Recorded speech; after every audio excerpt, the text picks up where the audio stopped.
today we're going to talk about the concept of limiting reactants. You have already solved a lot of stoichiometry problems, so this should be pretty easy to do.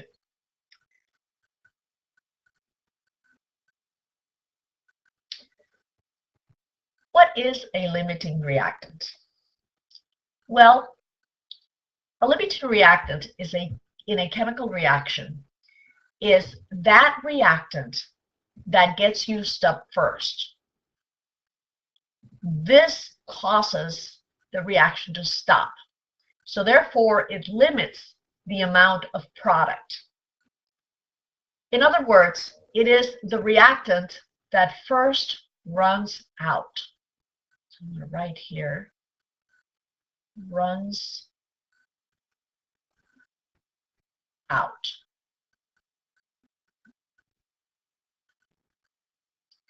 Sometimes it's also called reagent. So the term reactant or reagent may be used interchangeably. In order for you to understand this concept, a little video.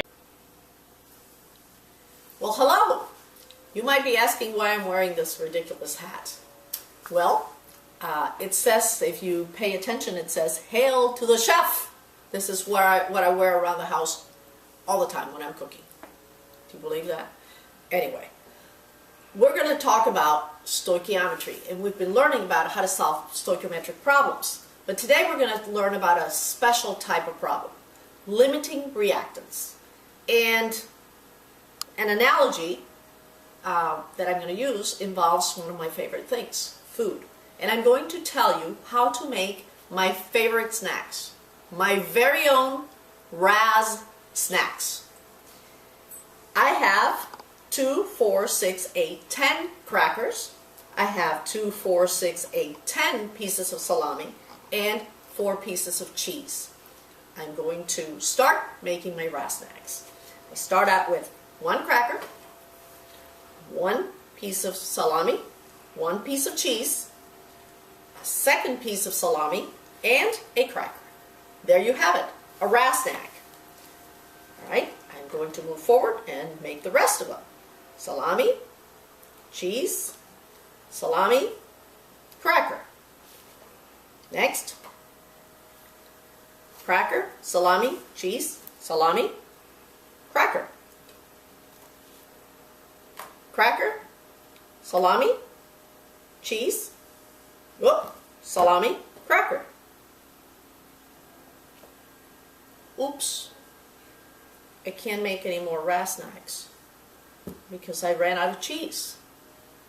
I still have 2 crackers and 2 pieces of salami, but I'm out of cheese. That wouldn't be a Raz snack. More later.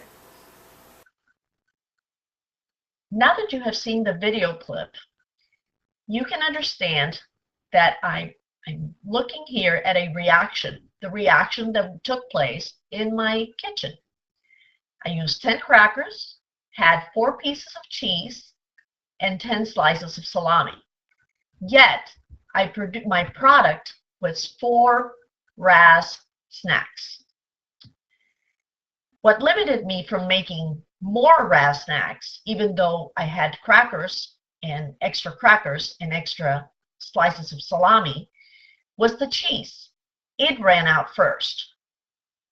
The excess reactants were 2 crackers and 2 pieces of salami.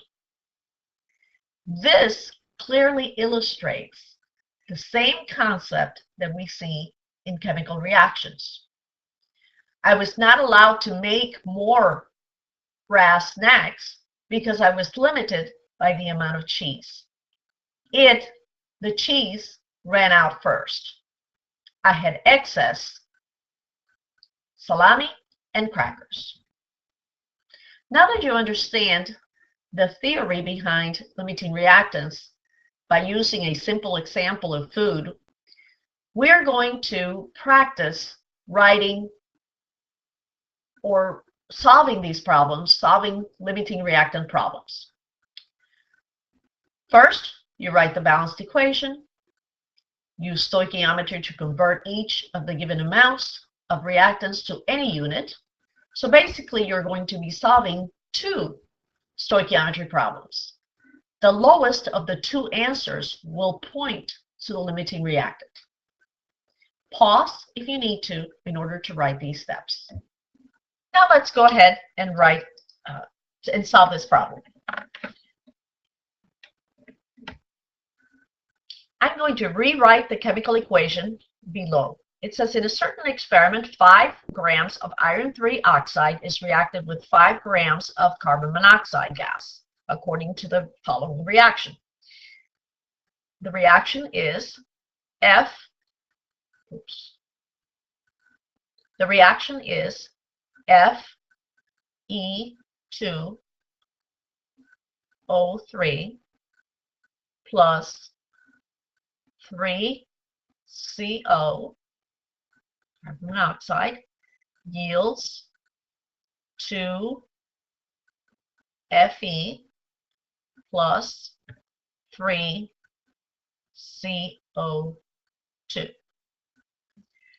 First of all, I will write down the information that I have on top. I'm going to write 5.0 grams of iron 3 oxide and 5.0 grams of carbon monoxide. What am I looking for? I am looking for the mass of iron that will be produced.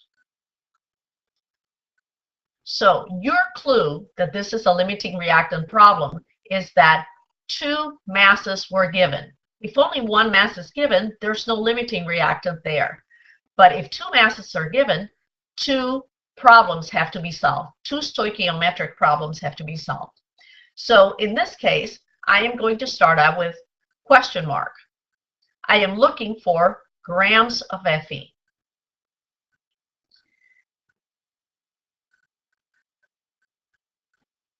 So I will start out by writing down below. I am going to calculate the molar masses that I need for this problem. So first of all, I know that I will need the molar mass of Fe2O3.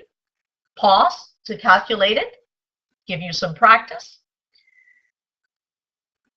That mass is equivalent to 159.7 grams per mole.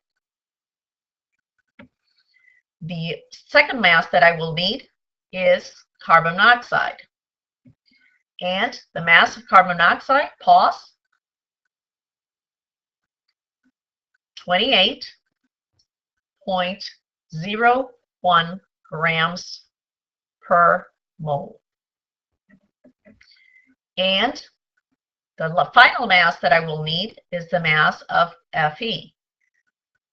Its mass is 55.85 grams per mole. Now I am ready to proceed with my calculations. I will start with 5.0 grams of Fe2O3. I will draw my railroad tracks,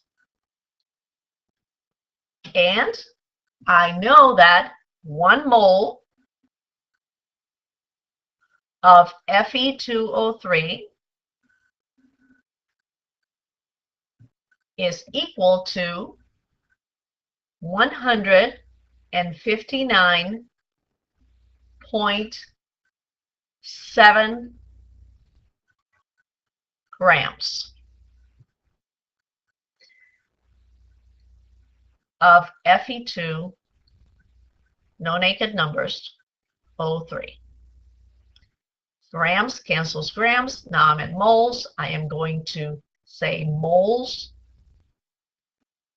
of Fe2O3 to moles of Fe. And I'm going to use my coefficients. The ratio is 2 to 1. continue on railroad tracks. And now I know that I want to go to grams of Fe. I want to cancel out moles of Fe. So I know that I already calculated that 1 mole of Fe is equal, or I looked it up, 55.85.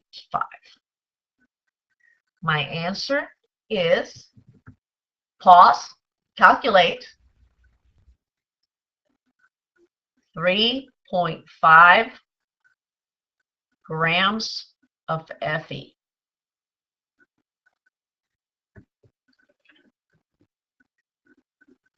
Now I have to repeat this calculation. This time I'm going to use the mass given of CO to calculate the Fe. So I'm going to write question mark, grams of Fe based on the given 5.0 grams of CO. Railroad tracks,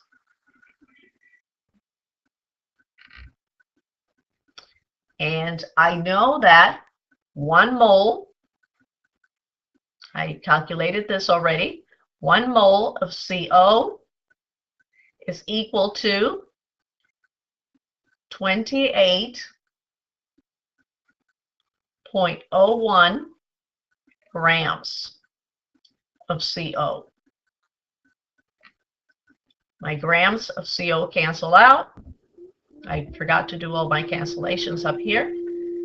I will do the same here. Whoops. Okay, and now I know that I have 2 moles of Fe,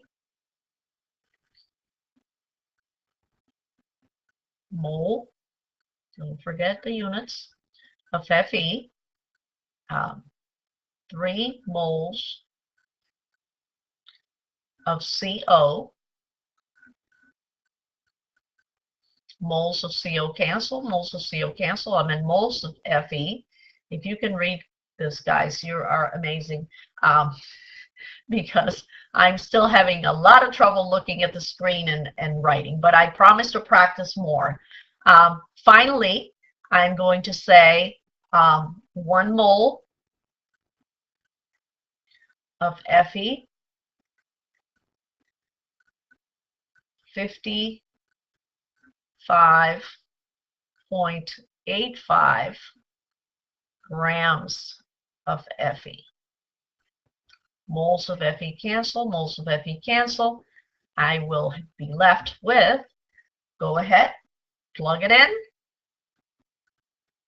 pause, 6.6 grams Fe.